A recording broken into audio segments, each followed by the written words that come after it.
my name is Jonathan. I am with the product marketing team here at Houzz. I have a background in construction and kind of helping pros like yourselves put together bids and estimates, and that's kind of where I've been for the last number of years of my career. And my job is, I suppose, in the Venn diagram, I talk to customers and turn that into engineering language and help the engineers build features for the customers. And if I do that, I won't steal Charlie's thunder, but Charlie is a wizard at helping me talk to you guys as well. So Charlie's going to be running us through the presentation today. So Charlie, why don't you give yourself a little bit of a rundown? My name's Charlie. I'm been here at Houzz for about 3 years. My background is in technology and software management. My official title is Product Support Specialist, Level 2. They like to refer to us as experts, but we're always learning just like you guys are. So I know that Jonathan didn't want to steal the thunder, but definitely did a little bit. I apologize. You guys have to listen to my accent rather than his for an hour, but we're going to get through it together. We got a great list of things to go over for you guys today. Lots of tidbits to get you started on the topics that we have. So if everybody's good and ready, I'm happy to go ahead and get started. Yeah, perfect. I'll leave it up to you, Charlie. So yeah, just as you can see there, what we're running through today. So yeah, fire away, Charlie. You can take it away from here, and I'll man the questions. Sounds good. And please, everybody, feel free, inundate Jonathan with questions. We love questions. We're happy to answer anything you have. I know learning new software, there's going to be a million questions. No dumb questions here, so ask away. Believe me, I've asked every question in the book. So what everybody should be seeing now is just a screen. Should look like a Houzz Pro account. This is my personal demo account, so we're going to be using this to go over the topics today. The first one that I wanted to touch on is the team members and subs aspects. And when I say subs, I mean subcontractors. Houzz Pro has a great ability to interact with members of your team, as well as inviting subcontractors to work on specific projects or specific aspects of projects. So the first thing I wanted to go over is just telling you guys how to access that. A couple different locations we'll go over. So first and foremost, the first thing that you should always go to or know where to go to is your settings in Houzz Pro. You can always find your settings here by clicking on your profile icon in the top right corner. And then the second option down will be your settings. And this is where you'll find all your settings, not only for team members, but for everything that you can want to configure within Houzz Pro. So when we first go there, you'll notice that we have all the options over here on the left, lots of different options, but we're going to be focusing mainly today here on the team members and the subcontractors, which can be found right here. First and foremost, team members. Depending on your account, you have different levels of team member access or different amounts of team members you can add. You can always add more on if you feel that you need more. Once you add in your team members, it's going to look like this. You can go through the permissions. You invite them by using their email address. So that's one of the requirements you need to invite a team member, an email address. Phone number, the team name is also, I'm hoping you know the team name member. So you need that information to go ahead and add it.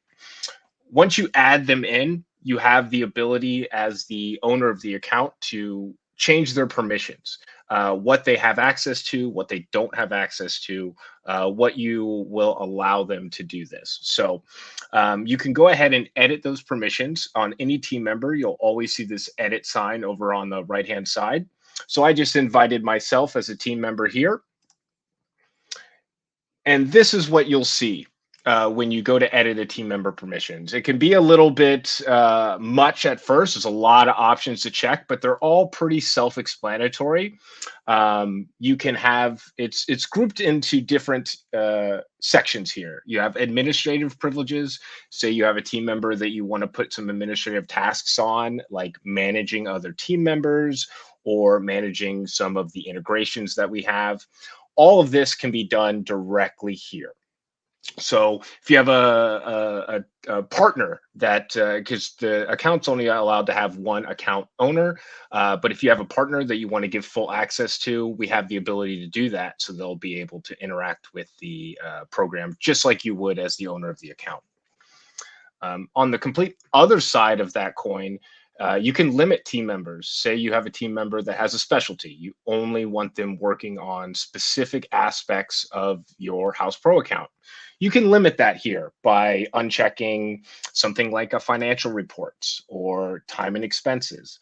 If you don't want them to have access to it, unchecking that and saving those changes, they won't even have the option in their account to access those specific aspects of the account. So you have really granular control over what can and cannot be seen by your team members. A couple other things here that I wanted to bring your attention to. The first is when it comes to projects. You'll notice here that we have two different tabs. We went over the permissions here. The second one here is project access. What you'll notice here is it'll give you a list of all the projects that you currently have listed in your account. You have the ability to choose which specific projects, all, none, or pick and choose which ones that your team member has access to. This is a great if you have maybe a larger team and you like to divvy out the responsibilities. You can assign specific projects. You are the project leader on this. You're going to have access to these, and then they don't get confused by other aspects by having access to projects that they're not in charge of.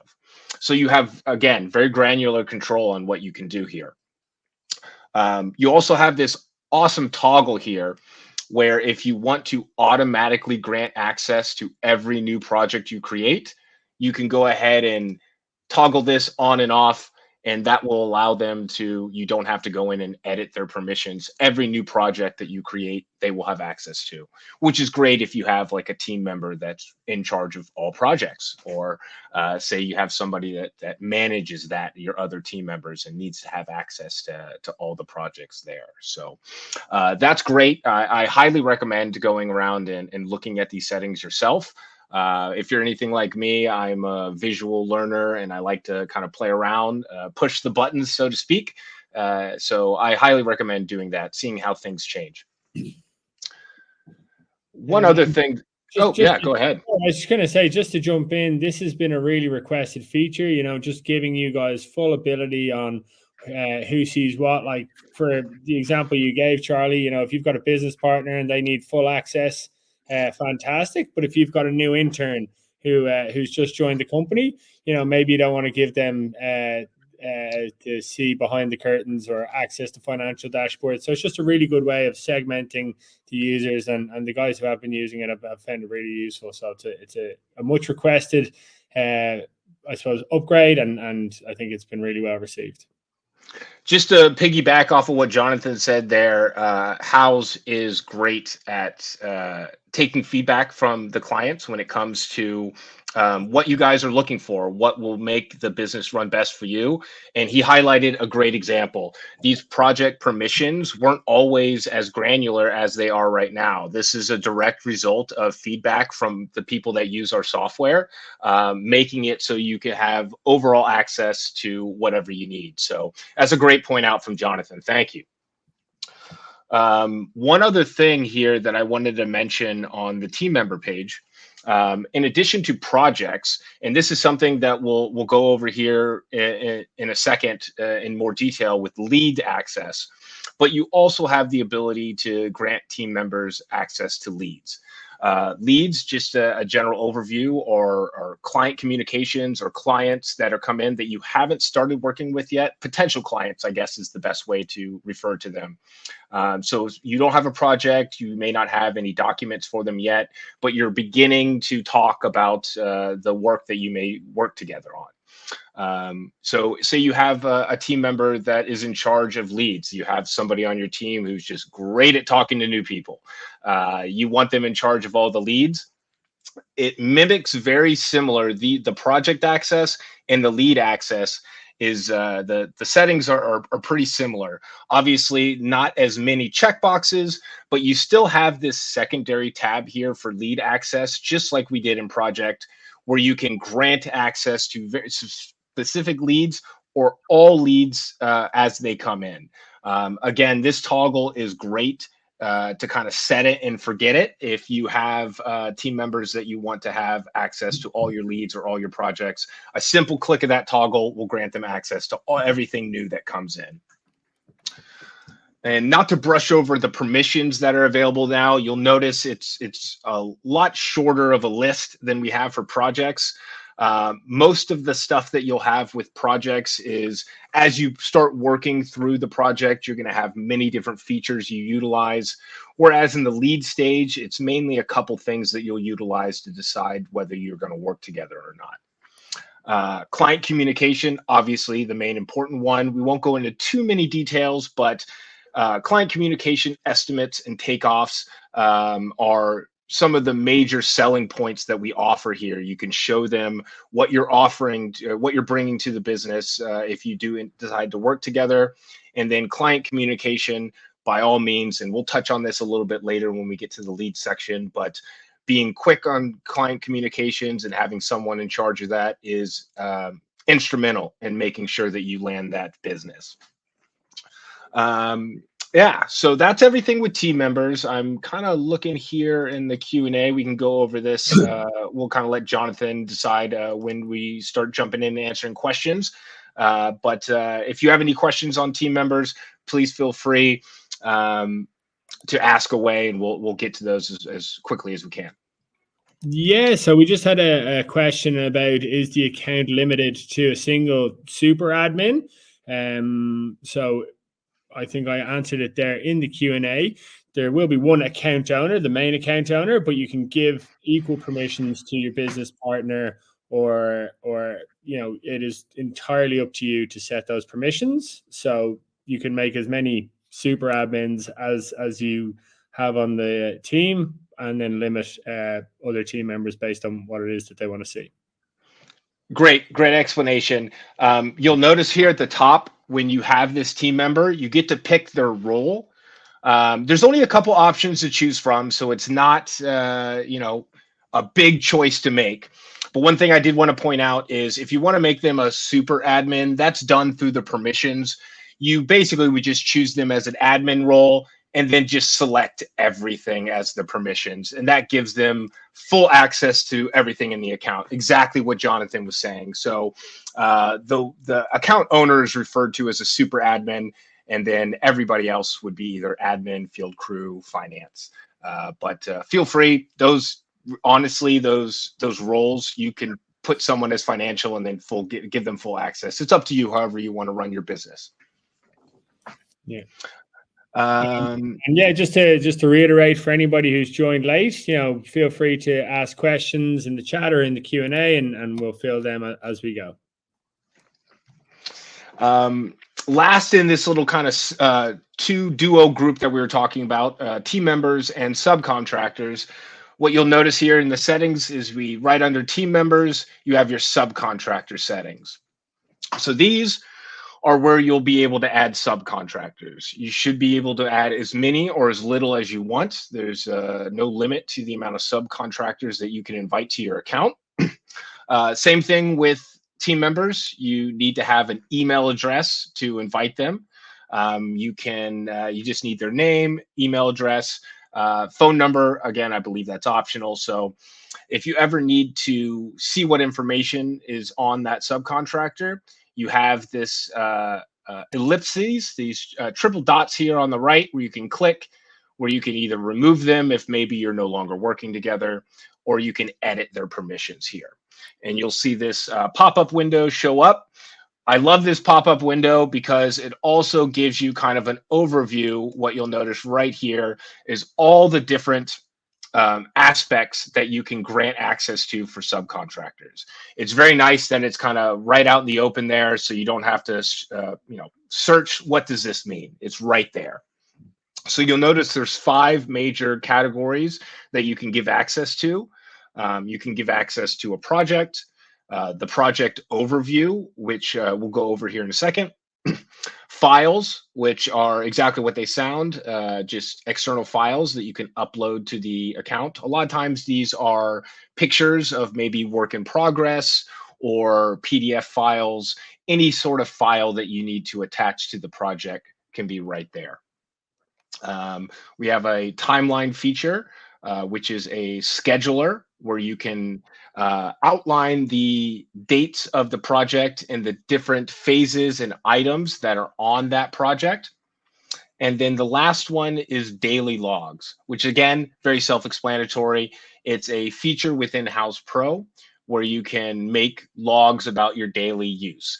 This is great for when you are working with a subcontractor. They'll be able to see notes from you to them, and then also you can check on their work. They can put in, for example, today we did this, we poured concrete, we took out some drywall, whatever the work was they did that day, they can add that there so you can have like kind of a running total and see what work was done on which days, which is great for project management and organization. We just have a question, Charlie, just from Allison, is like, can you set up a project budget with total hours allocated for each subtask and people log time against the budget? Unfortunately, and I don't believe so. I'll have to double check because I'm like 99% sure, but I never like to give a definitive answer unless I'm at that 100% mark. But I'm fairly confident that the specific way that is trying to set it up is no. We do have a time and expense section where you can log hours, but it doesn't log against a specific budget. You'll have to kind of keep track of that on your own. There are budget sections where you can put in a budget for the project, but it doesn't go down depending on the like time that you are just logging there. Yeah, and to kind of add to that, I think you're right in saying that, Charlie. It is in discussion. It's something that we're implementing in the background, and again, I don't want to give a timeline to say it will be released in a week or 2 weeks, but it is something that we're talking about and developing in the background. So everyone on this list will be getting regular updates, and when something concrete comes to pass, we'll be sharing that around with you guys. And that's great. That's a great question from Allison, by the way. We do here at Houzz, when we get feedback, such as, hey, does the software do something like a feature that we don't have? And we have to say, no, it doesn't do that. We have the ability to submit feedback to our product team. I know that I believe I spoke earlier about this. Feedback is super important to Houzz, and I've never seen a company take it to heart as much as Houzz does. So we always recommend if there's a feature in there. We can't guarantee it'll be in, but we love hearing about it. And if there's an opportunity for us to make the software better for people, we'll always do that. So great question, Allison. Thank you. Sorry to jump away from that, back to this real quick. One other thing that I wanted to touch base here was the access panel. So in addition to this permissions, which basically this permissions just kind of gives you a rundown of what each permission is, the access is where you'll actually be able to see a subcontractor's access up until that point. This is just a subcontractor I added as an example at the beginning, so it doesn't have access to anything right now, but I'll show you how to do that here in just 1 minute, where you can give them access to certain aspects of the project. Okay, so that kind of goes over topic number one. I'll try to speed things going on because we got a couple other things to jump in. I don't want to waste everyone's time here. So the next thing we're going to talk about is some integrations that we offer, which is great because I don't have to leave this page. We're still here on the settings page. And you'll notice down here at the bottom, we have an integrations tab. Houzz Pro will have 2 integrations. I believe I saw someone at the beginning of the message say they were from Canada. This may not apply exactly to you. The integrations are a little different depending on the country of origin. So for United States, the 2 integrations that you'll see here are QuickBooks and Calendar. I believe up in Canada, it's just Calendar, no QuickBooks integration as of yet. I believe they are looking into that as well. But for the majority of the people that listed their location, this is what you'll see when you go to the integrations tab. The first one I wanted to show you was QuickBooks. So you'll have to bear with me here. I don't have a set up actual QuickBooks Online account, but I wanted to show you the steps as well as to give you a couple different references on guides to help set it up. So going to QuickBooks, first and foremost, it's going to walk you through the 4 steps that you need to do to set it up. We have narrowed it down to these 4 steps that you'll need to get to set up your QuickBooks account directly to it. And it's great because all of these are links. And so you can click on these and it'll automatically kind of take you to the area where you need to go. The 4 main things are setting up your tax agency in QuickBooks. And we have a help article. I'll make sure that everyone in this meeting gets links to these help articles.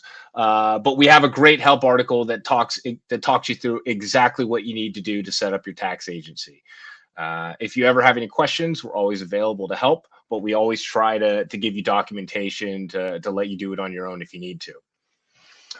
So I won't go over this in detail, but you can look at this in your own time and go over the different aspects of setting up your tax agency here. Next thing is to turn off the automation to QuickBooks settings. Again, this will take you to your actual QuickBooks Online account. That's one thing I do want to mention. Our QuickBooks integration, not a lot of people use the standalone software anymore. Most people are using a QuickBooks Online account.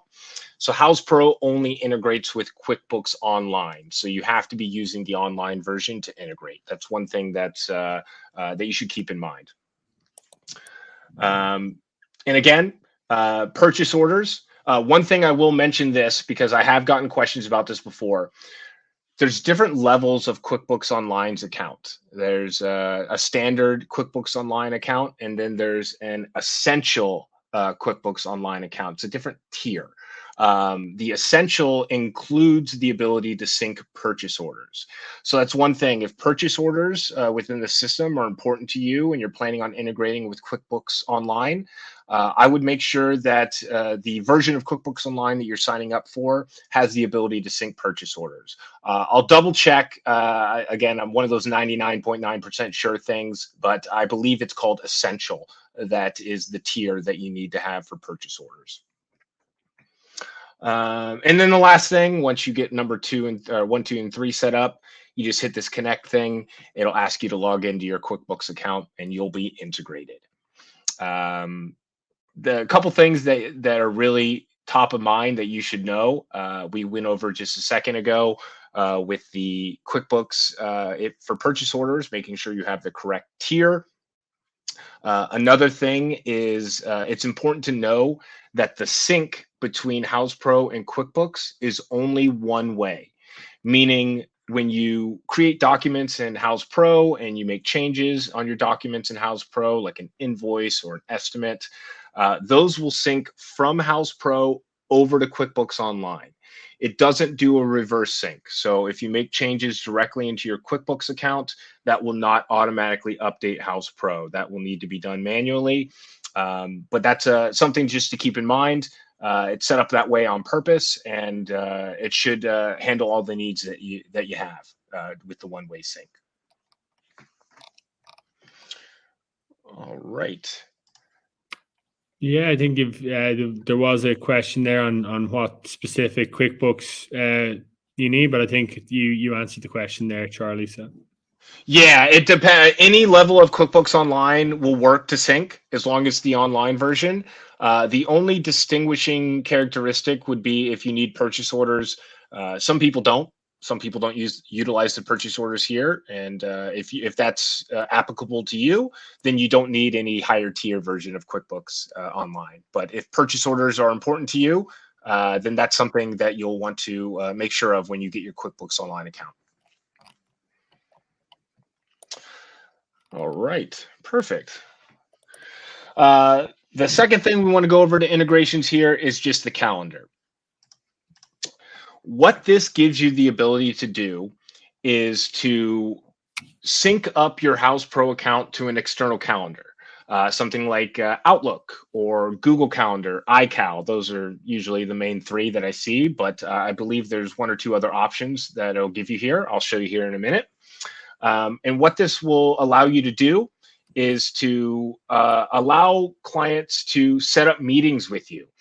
You'll notice here, these are kind of grayed out because we haven't had a calendar connected, but you'll be able to offer the ability to do a phone call, video call, on-site visit. You can set up the hours that you're available. Potential clients will be able to organize that meeting, will be able to schedule that meeting with you, and then have that meeting show up on whatever calendar that you sync.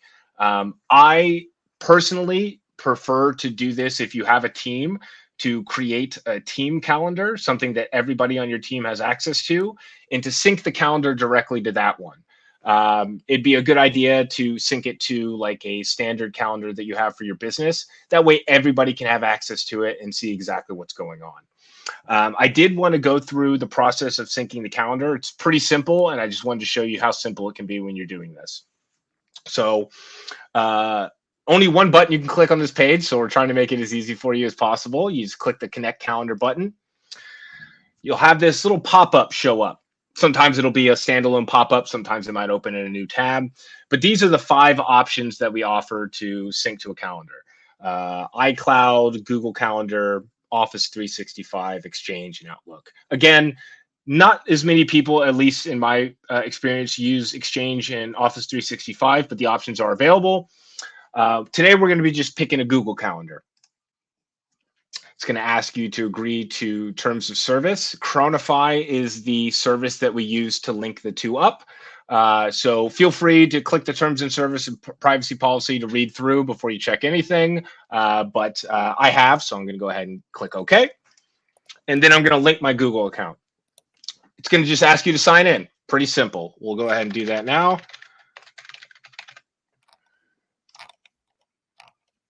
It'll sync you up to your calendar and then automatically put you back on this page. What you'll notice after just a couple things, all you really need is to know your email or your calendar email address and password. So hopefully everybody knows that. Once you get there, all the options are available for you to start editing to your heart's content. For instance, just a phone call, you can click on Edit Settings. You can choose all of these different settings. Maybe you work on the weekend, so you want to offer Saturday and Sunday, or maybe you don't, or maybe Wednesday's the day you spend with your family, so you're not taking any meetings that day. You have any choice that you want to set this up. You could set your start time and your end time, and you can also go ahead and choose the meeting length. They're done in 15-minute intervals for the first hour, and then 30 minutes after that, and then an hour. If you're doing a 4-hour meeting, more power to you. I love you for that, but most of them are pretty slow, are a lot slower, a lot shorter. So feel free to pick your time. This is, again, pretty self-explanatory. The one thing I do want to direct your attention to, with every Houzz Pro account, you're going to have a Houzz profile, which is where people can find you through the Houzz marketplace. I mentioned at the beginning of this that you can offer people to schedule calls or meetings with you. Checking this tick box here, or toggle, I should say, turning it on will allow you to, it says promote on your Houzz profile. Basically, offer an area on your Houzz profile for potential clients to click on, see your available meeting times, and schedule with you directly, which is great. And again, this will all be living not only within Houzz Pro, but directly on the calendar that you sync with. And if your team has access to that, everyone will have access to that in real time. Great way to have people offer different options for people to connect with you. You know, there's a lot of millennials out there like me that may not want to talk on the phone, maybe want to meet you in person. So we have all these things here available to you to do whatever you need to. All right.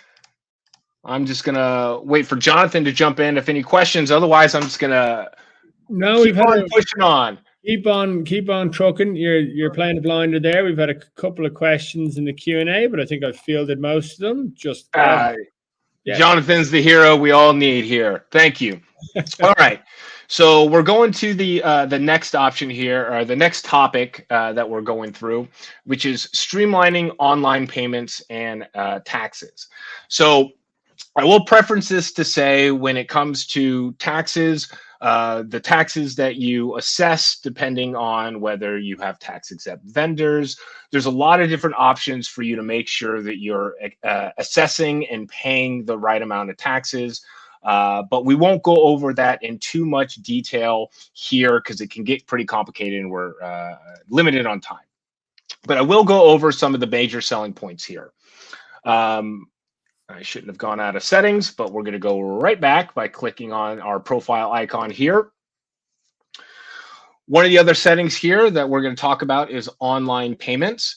Houzz Pro is great because we offer the ability to no longer have to send a check or do out of software payments. We offer the ability to do direct payments from the estimate or invoice that you send your client. They'll be able to pay directly using either credit card option or an ACH bank transfer option. So we offer both of them. Very nice to be able to not have to worry about checking your mailbox every day for a check. So setting up online payments is pretty simple. All you need is to connect a bank account. So you have to have a local US bank account if you're in the US. And the other options you'll need are some information about your IRS information, such as your tax setting, your EIN number, things that would allow our program to match you up with what the IRS has for your business. You can set it up as a business, or say you haven't got to that stage of your business yet. You're just an individual. We have the ability to set that up as well. So for larger or smaller people just getting into the business, or people that have been in it for 20 years, we have the ability to set you up for online payments. The step-by-step process is very similar to where it was with QBO. It'll walk you through the process when you say get started. So we're not going to go through the step-by-step here, but what I wanted to just let you know about is the ability to get payments online to make it a little bit easier. That way you know exactly when you're getting paid, what you're getting paid for. I definitely have some help articles and some reference material that we can make sure everyone gets a hold of by the end of this meeting, or at the end of this meeting, that'll go over some of the more specific aspects of online payments, such as transaction fees, time it takes to get paid, things like that. That is one of the kind of the questions we're getting. Oh, okay. We'll go over it now then. The transaction fees. Yeah. So there are transaction fees. As I mentioned previously, we have two different forms of payment that we accept, both credit card and ACH. The transaction fees are different depending on whether the client pays with credit card or ACH. The transaction fee for credit card payments is 3.1% of the document total, whether it's an invoice or an estimate. And if that transaction fee is a little too high, I always recommend having your clients pay with ACH, which we offer a flat 1% transaction fee with. So it's a decent differential between the two transaction fees, but we recommend ACH to get the lower transaction fees. One other thing I will mention, because this is something some people set their business up this way and some people don't. You have the ability to either charge the client the transaction fee, or you can incur the transaction fee yourself. The reason I mention this is some people like to incorporate that into the total price. So, whatever the price is of the estimate, that's the price they want. So they'll maybe raise the prices of the whatever they're offering to incorporate that transaction fee. Perfect, thank you. And then the general time to payment, like for when that payment goes from the client to the time it hits their account? Sure. Again, difference between credit card and ACH. Credit card will be a little bit quicker. It's generally about 2 to 3 business days from the time of payment. There are some things, if somebody pays very late on a Friday night, that processing might not start until Monday because of the weekend. And holidays sometimes can cause a 1-day delay, but generally speaking, credit cards are 2 to 3 business days from the date of payment. ACHs are a little bit longer. They require a little bit more verification coming from the bank account, and it depends on the outgoing bank as well. Some people have a little bit stricter ACH rules. So we have a little bit wider range there. We say 3 to 5 days. I've seen it go longer, rarely. Most of the time it's in the middle of that 3 to 5 day range. But yeah, those are the estimated ranges. One other thing that I will say, the first payment, the very first payment you accept online has extra verification just to make sure everything's on the up and up.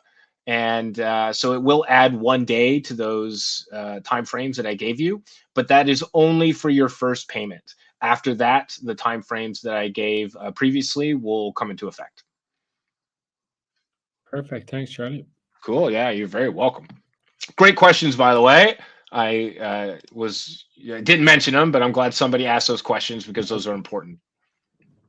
All right, let's see. What are we looking like? All right, we got a little bit of time left here. The next thing that we want to go over, we're about halfway through. Anybody who's annoyed with my voice already, I apologize. We're halfway there. The next thing that we want to go through is lead management and the ability to track them. So what you'll notice here is pretty much no matter where you go in Houzz Pro, you're going to notice an ever-present list of links here at the top. This is a great way to navigate Houzz Pro. It'll give you everything you need to every aspect of. What we're focusing on right now is just leads. So you can click on this leads tab here, click on where it says all leads, and it's going to take you directly to your lead page. I went ahead and set up a sample lead for us for this Build Academy. So we'll go ahead and click into this one just to see what it looks like. Don't have a question, don't have any information from the lead yet, but any messages that you send back and forth to your lead will display here. You'll be able to scroll up and down and see directly from the very start of your conversation to where you decided to work together, every message sent back and forth between you. That's a great way to organize, a great way to keep everything in one place so you never forget, hey, what did they say? I don't have to, control F or search your email inbox, which I'm sure everybody's email inboxes are full. Nice area to get right away here to see everything. You'll see some information here over on the right-hand side about leads. And then here is where I want to direct your attention to, this lead stage. You'll notice we got a little segmented bar here where we can kind of filter at what stage we are. This is great if you are trying to just ascertain at a quick look how far into the process, the conversation are you with this client. This is a new client. Maybe you haven't talked to them yet. Or maybe you've already sent a message and so you go ahead and switch the lead stage to followed up. This will just give you a nice quick look on what you can do. And you'll notice here at the bottom, lead activity will give you a nice little kind of activity stream of the changes you've made and when you made them over the course of the life of this lead. You'll notice the other different ones that we have set up here. We have 5 different options available to you to pick for the lead stage. New, followed up, connected, meeting scheduled, estimate sent. The reason we have these 5 is we wanted to give you enough option to break down the different stages of your lead before you start working together as a project. But these are just mainly used to help you. If you feel like you don't want to use followed up and you just want to use connected instead, because that makes more sense to you, by all means, these are yours to use however your business organizes itself. And Charlie, there was a question there. Can they set up their own lead stages? Did you just answer that? Sorry, I was just. dealing with? No. Good question. Again, please keep them all coming. The lead stages aspect of it are set. So these are the ones that you have to choose from. But again, if I'm not sure exactly who asked that question, but feel free if you ask those questions, if you ever are in the program and you see my business could benefit from being able to create custom lead stages, by all means, let us know that, and we will look into it and see if it's implementable, if that's a word. One thing that I will say, which is great because that question kind of brings me into one of the other aspects I wanted to talk about, is you'll notice that you have this section here for lead details. If you go ahead and click the edit stage, it'll bring up this pop-up window with everything that we currently know about the lead. Their address, a totally real address at 123 Main Street, phone number, every other thing here. You have an expected start date, say if you're progressing in that call, in those talks, and you know generally when you're going to start. Revenue, profit, budget, you can fill all of these things in however you want. The one thing here that I wanted to bring your attention to is the lead source. So depending on how the lead comes in would be what the lead source is, whether this is maybe a referral from a past client, maybe it was a direct message from your house profile. Whatever the case may be, you'll notice that you have all of these options here. These are preset options. So referral is kind of the category. You can choose whether it's a client referral, pro referral, all the way down the list. Maybe you got them from a website. They came directly from your website. Anything that you want to add can be directly here. And the most important one is we have an other category at the bottom. You can choose if maybe none of your lead sources match a category. You can add your own and put it in whatever category you want, or other. You can do that directly by clicking on this manage lead sources here. And it'll ask you first and foremost, okay, does your lead fit in these general categories? Maybe it doesn't fit in any of these, so I'm going to pick other. Here's everything I have already in my other, but say I wanted to add another one. Say this was, from a business trip. And now anybody that you encounter and you got as a referral as maybe as a bit from a business trip, you can add that as a lead source. You can be as specific or as vague here as you want. Say, Las Vegas convention. You can do whatever you need there. And we're going to say we met this guy at a Las Vegas convention. And we are going to go ahead and hit close. So that is how you change the different lead sources. That is how you access the different filters here, like lead stage, where you want to see how far along in the process you are. And this is a great way to just organize your leads and manage them, in addition to just being able to write them a message, maybe even send them an SMS text. If you have their cell phone number, you can text them through here, which is great. I'm trying to follow along with the questions too. Again, I'll refer to Jonathan to jump in if a question needs to be answered. No, all good for the time being. Everyone, David Miller, happy with the lead source customization. Thanks for the... You and me both, David Miller. I love it. So the good news is we just kind of grouped two of the things together: lead management and tracking best practices, and also how to customize lead sources. So we were able to save everybody a couple minutes there by grouping them together. Which brings us to the last one, which is our email marketing campaign.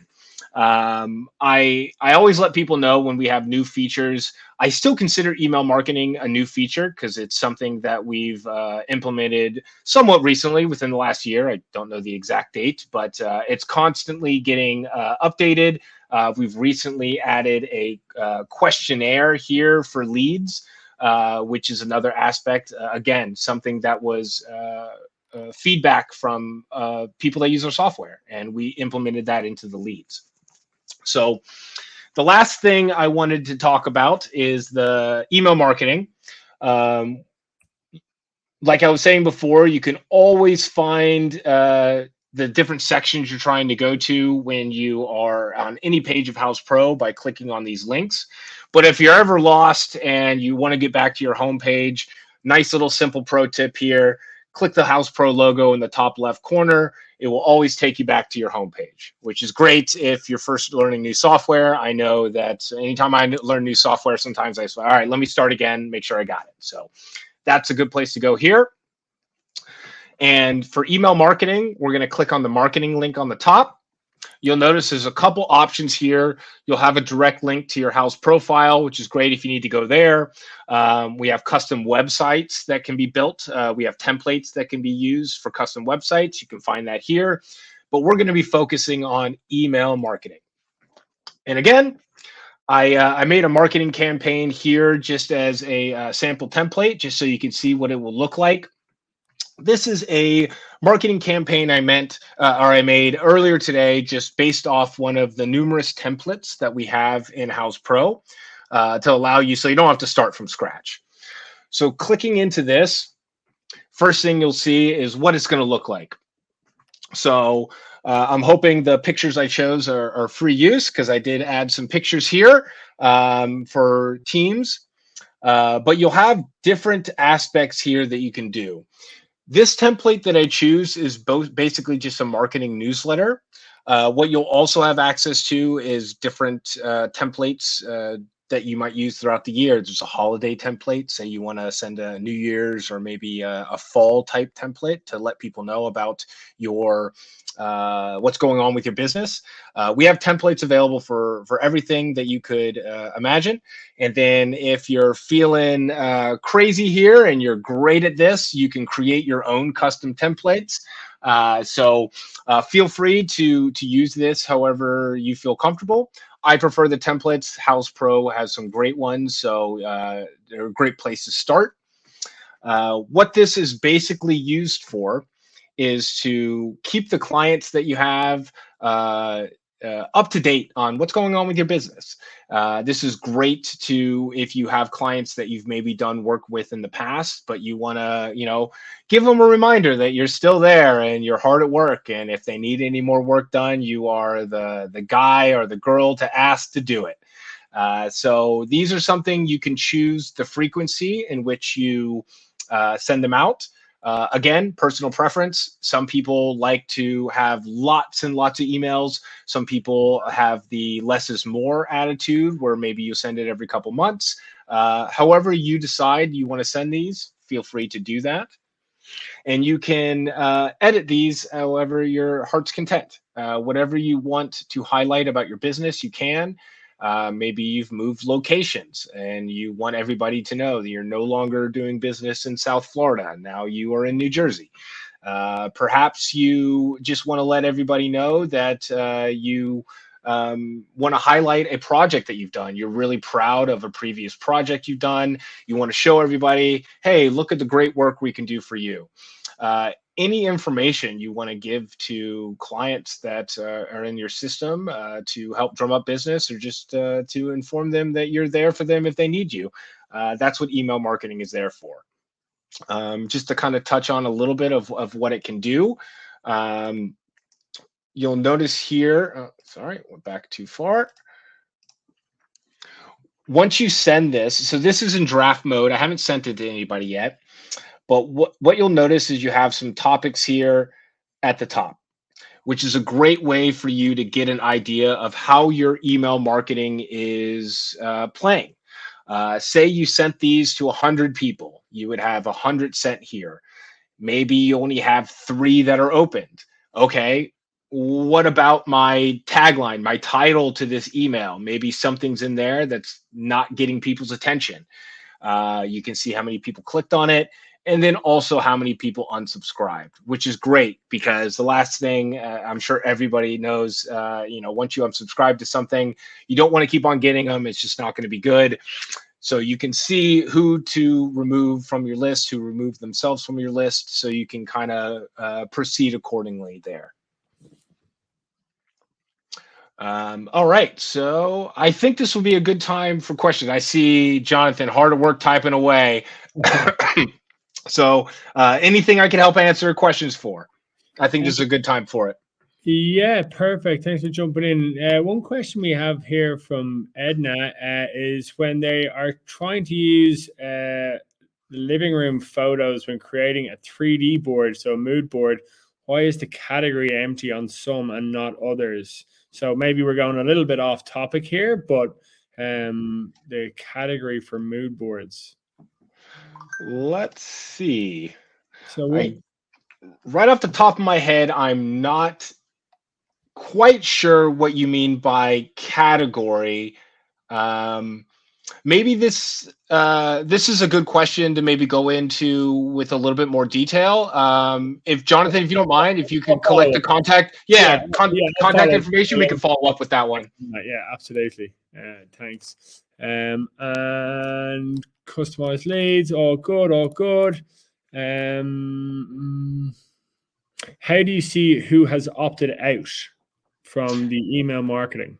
Great question. So that would be under the unsubscribed section here. You'll be able to click on into the marketing campaign and see the different aspects of who clicked, who it was sent to, who opened it, who unsubscribed. So you will be able to see the exact person on your list once you click into this. I apologize. Maybe this isn't the great example. I just wanted to have you guys take a look at what an email marketing campaign could look like. I didn't send this out to anybody, so we're a little limited, but maybe I can ask for a little bit of trust here to trust that when you click on it, it'll do what I say it's going to do. And if it's wrong, my name is Charlie. I think I'm the only Charlie here. You can yell at me all you want. I've been wrong a million times, so we'll see. No, all good. And then I think we've kind of covered most of it there. So yeah, brilliant. I see one more from Esteban. So any suggestion to follow up on the unsubscribed people? That's it's a tough one, okay? Because if somebody's unsubscribed, then it's pretty clear that they don't want that email, but maybe you just want to get more information of why. I think a good idea would be to, if you have contacted them before through maybe a lead, you could follow up with there. I always recommend caution, right? And again, everybody in this world is different and reacts differently to different things. I would just say proceed with caution when you're sending emails. Generally speaking, when people unsubscribe, it means they don't want to get more emails. But I think if you do it in a respectful, professional way, just say, hey, see you unsubscribed. I just want to make my business better. I think people kind of approach that, the honesty of it pretty well. Again, that might be my personal stance rather than a house stance. So take it with a grain of salt. Yeah, look, I mean, from again a personal stance, if people unsubscribe, then you just got to let some fish go. So be careful how aggressively you go after them. Yeah, I think anything with a touch of caution is probably a good idea. And here we're in the chat.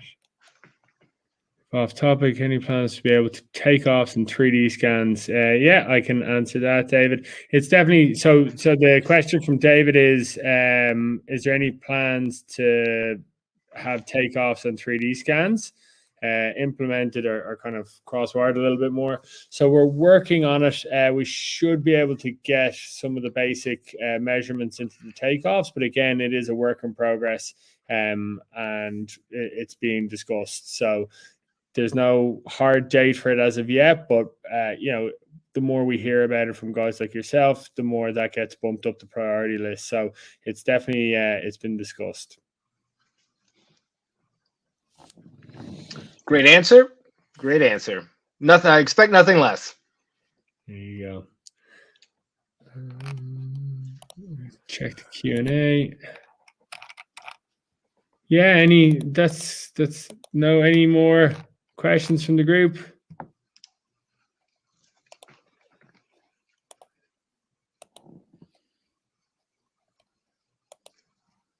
All right.